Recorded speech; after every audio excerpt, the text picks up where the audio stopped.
Amoni, uko vizuri? Niko vizuri, habari ya kwako? Namshukuru Mwenyezi Mungu, kwema kabisa. Mungu ni mwema, nashukuru leo Jumatano nyingine tumekutana, tuko salama. Ndio.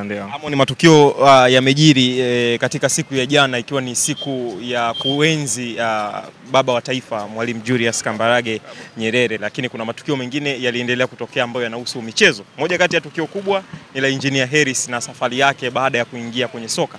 Nini ambacho umekiona kwa Engineer Harris mara baada ya kuzungumza yale ambayo ameyazungumza kwenye ile tukio la jana? Kwanza jana nilikuwa busy zaidi kufuatilia matukio ya Mwalimu Nyerere. Sikufuatilia sana Engineer, lakini nilifuatilia sehemu ndogo. Nimeona pale yule nani wa kutoka Azam Property naye alikuwepo pale, makamu mwenyekiti. Ni jambo zuri.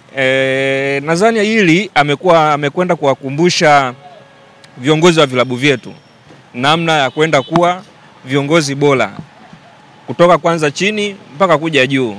Kwa kweli nampongeza, aonyeshe mfano. Nadhani ni zamu ya Ngungu Boy na wenzake kuweza kuiga mfano. Kuiga sio kitu kibaya, ni kitu kizuri. Wanaweza wakaiga na wao wakawa watu wazuri. Kuonekana kwa viongozi wa Simba Sports Club kwenye lile tukio kumeibua taswira tofauti kwa baadhi ya wanamichezo. Kwa upande wako unaona hiyo imekaa vipi? Kwanza lile tukio alikuwa tukio la ACA. Lilikuwa ni tukio la rais wa klabu ya Yanga. Kwa hiyo yeye alikuwa na mamlaka ya kumwalika nani aende, nani asiende, lakini pia viongozi walikuwa na wao wenyewe wanaweza kaamua iza waende ama wasiende. Mimi nadhani kutokwenda kwao ni aibu tu. Kuona aibu mwenzao kashafanikiwa, wao bado wako chini, na ukiangalia kwenye klabu yetu sisi kuna mzozo na wao. Ni aibu tu. Wangeweza kwenda lakini ndio hivyo wameshindwa. Aibu tu. Umeona aibu tu. Kuna taarifa zilitolewa pale kuhusu na Young Africans kwamba imekuwa nafasi ya 9 Afrika. Lakini itakaposhinda na Silver Striker itakuwa na nafasi ya 8. Kwa hiyo taarifa baada ya kukufikia, kwanza umeipokea vipi na nini ambacho unaweza ukasema?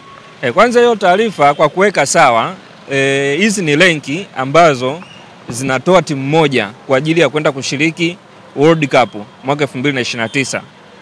Kama ulivyoona msimu uliopita Mamelodi alipata nafasi hiyo kwa kuwa na pointi nyingi. Kwa hizi pointi zinahesabika kwanza ukiwa unashiriki Champions League. Kwa baada ya ile msimu la World Cup iliyoisha, kuanzia msimu jana, maana yake ndo pointi zilianza kuhesabika. Na ukiangalia kwa klabu ya Simba haikuwa Champions League, ilikuwa shirikisho. Kwa zile haikuwa ikihesabiwa pointi. Yanga ilikuwa Champions League. Zile pointi zinahesabiwa, kila unavyoshinda unapewa pointi na kila unavyodraw unapewa pointi. Ukipoteza upewi pointi. Kwa hiyo nadhani ni zile pointi walizozihesabu msimu uliopita zimewapeleka nafasi ya 9. Kwa hiyo sio kwamba pointi za ubora barani Afrika, hapana. Zile ni pointi unazopewa kwa ajili ya kupata nafasi kwenda kushiriki World Cup vilabu mwaka 2029. Kwa hiyo eneo utakuwa umewaweka sawa wana michezo wengi ambao walikuwa bado hawajatambua. Kwa hiyo ile renki ambayo Simba yupo ya ubora, Yanga hayuko kwenye nafasi hiyo ambayo tumeisikia jana. Sio hiyo renki. Sio hiyo. Kwenye ile renki ambayo Simba yuko namba 5, Yanga bado yuko namba 12 au 11, kitu kama hicho. 12 ndio. Kwa sababu ile ni renki ambayo kutokana na mashindano ya kafu. Kuna pointi ambazo unahesabiwa ambazo huhesabiwi kwa mechi. Unahesabiwa baada ya kuingia group stage, aidha ukifuzu ama usipofuzu ndio unaanza kuhesabiwa pointi pale. Tofauti na hii walichotaja jana. Hii waliotaja jana yenyewe unahesabiwa kwa mechi. Kila mechi unayoshinda unapewa pointi 3. Ukitoa sare unapewa pointi 1. Kwa hiyo zile pointi unakuwa unaongeza. Na hii ni kwa Champions League tu, bingwa tu. Lakini kwa shirikisho ukiona hii ya kafu, hii iwe ni shirikisho hiyo ni klabu bingwa, unahesabiwa pointi. Lakini hii ya jana ni klabu bingwa tu. Shirikisho hawahesabu. Na ndio maana utaweza kuona hata Simba wako chini kidogo. Kwa sababu gani? Wao msimu uliopita hawakuweza kushiriki. Nadhani kuanzia msimu huu sasa ndo wanaanza kuhesabiwa pointi zao. Sawa Amon, unaiona nafasi ya Simba kujiunga na ACA kwa yale mengi mazuri ambayo yametajwa, yameleta chachu kwenye soka, ikiwemo hatua za awali vilabu vinavyoshiriki kimataifa kupata fedha? Kwanza sio klabu ya Simba tu. ni vilabu vyote inatakiwa vijiunge na ACA. ACA kwa sababu hii ni association ambayo inakuwa na ina muungano wa nini? Wa vilabu. Na hii sio kwamba ipo Afrika tu, ipo duniani kote. Ulaya wenzetu walianza muda mrefu wanayo. Yule rais wa PSG ndio rais wa ACA ya kule Ulaya. Hii manake jambo lolote linakuwa linatokea kwenye mpira, kama chama mnakaa mnajadili tunafanya nini, tunaelekea wapi. Hiki chama ndo kinachokuwa watetezi wa klabu. Hiki chama ndo kinachowatetea klabu, aidha mapato yaongezeke, mapato yaendeje, mechi ziweje, tutumie mfumo gani, hatujakubaliana na mfumo huu, tutumie mfumo gani. Wao kama vilabu wanakuwa wanakaa pamoja, kuliko kama sasa hivi kila klabu kinatoa maoni yake ambayo hayawezi kusikilizwa kwa pamoja. Lakini kunapokuwa na association mnatoa maamuzi ya pamoja. Kwa hiyo yule mjumbe anayekwenda kafu anakwenda na maamuzi ya association ambayo inakuwa ni rahisi kuyapokea na kuyasikiliza. Kama ukiangalia kuna kipindi watu wa magharibi hawa walikuwa na nguvu kuliko kwetu huku. Hasa na sasa hizi sisi vilabu vyetu kidogo vimeamka. Kwa hiyo tukiwa katika association ile magharibi na huku itapungua, wote tutakuwa watu wamoja. Kwa hiyo na ni vilabu vinatakiwa vijiunge, sio Simba tu. Simba, Yanga, Azam, Singida, vilabu vyote vinatakiwa vijiunge, ambavyo sio lazima kiwe kinashiriki ligi ya mabingwa ama shirikisho. Ni klabu yoyote ambayo iko Afrika, kwa sababu kuna matatizo mengine ambayo unaweza ukayapata kutoka kwenye ligi yako. Sasa unakwenda kuyazungumzia wapi? Ndio hapo unakwenda kwenye association ya vilabu. Ile ukienda kwenye association, wao wanaweza kukuwakilisha kwenda kutetea jambo lako. Yeah. Katika mazungumzo ya engineer jana na waandishi wa habari na wadau wengine wa soka, nini ambacho wewe kilikuvutia zaidi katika mafanikio yake kwenye soka? Mimi kilichonivutia ni uongozi wake. Amekuwa na uongozi bora. Kaeleza pale historia yake alikotoka mpaka pale alipofikia. Nimeridhika kwa kweli. Ukiangalia kwanza hata klabu ya Yanga kabla ya engineer ilikuwa ni klabu ya bakuli. Lakini baada ya kuingia engineer ameweza kuleta mabadiliko makubwa katika ile klabu. Mpaka sasa Yanga imetoka katika kuwa bakuli, imetoka katika hasara, saizi inaingiza faida. Ndio maana hata ukisomea mapato na matumizi ya klabu unakuta na faida karibia milioni 500. Yote hayo ni mafanikio ya yeye kuwa rais wa klabu ile.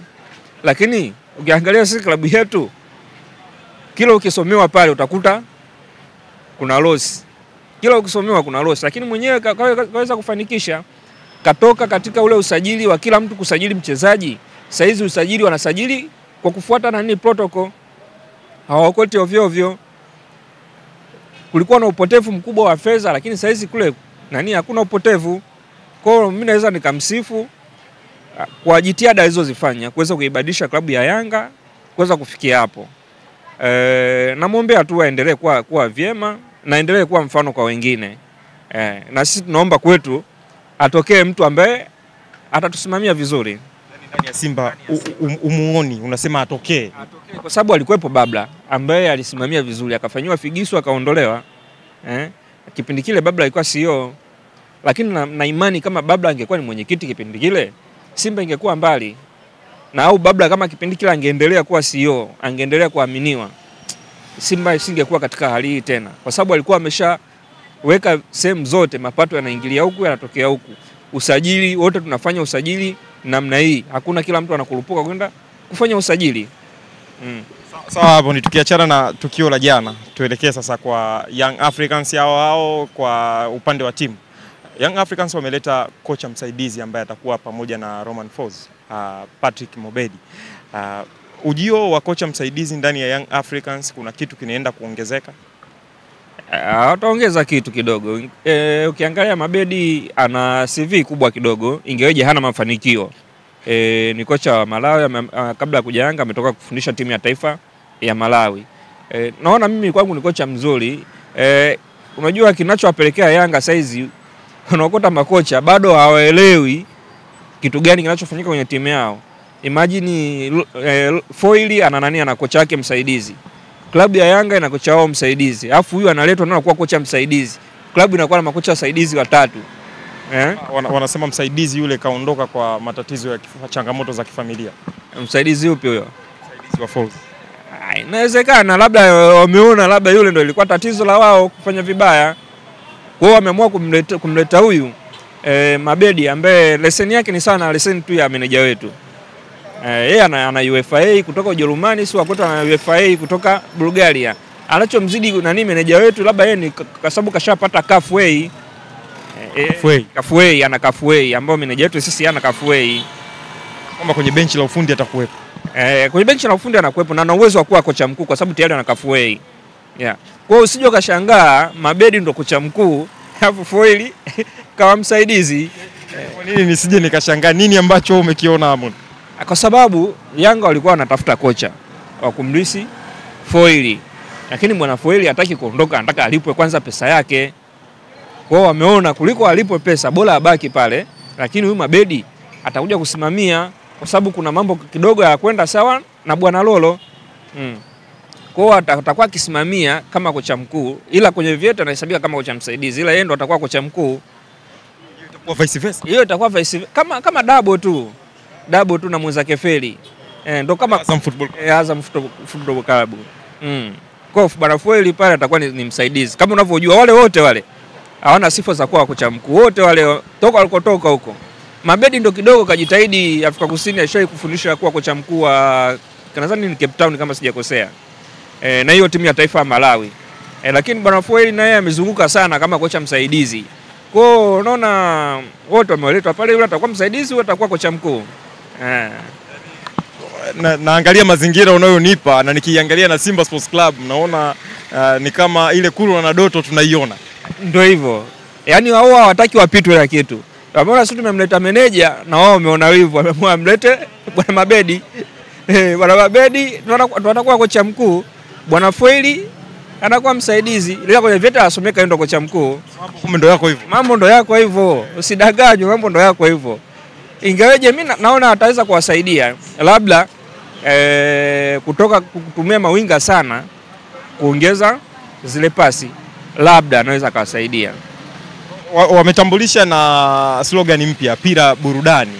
Ni dhahiri kwamba mpira wa nyuma uliokuwa unachezwa na Folz ulikuwa uvutii, ndio maana wamekuja na slogan mpya.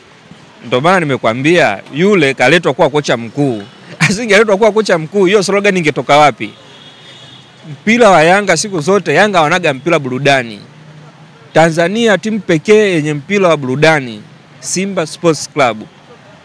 Yanga mpira wao unajua ni mpira butu. Piga mbele, tanguliza winga. Ndio mpira wao. Kwa wanajaribu kuiga kidogo wafikie lakini wanafeli.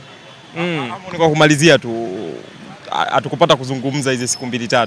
Taarifa za Simba kufungwa 4-1 na Al Hilal kwenye mchezo wa kirafiki wa kimataifa unazo? Hizi taarifa ninazo. Na ni taarifa nzuri kwa sababu gani? Tunakwenda kucheza mchezo na Nzingizi.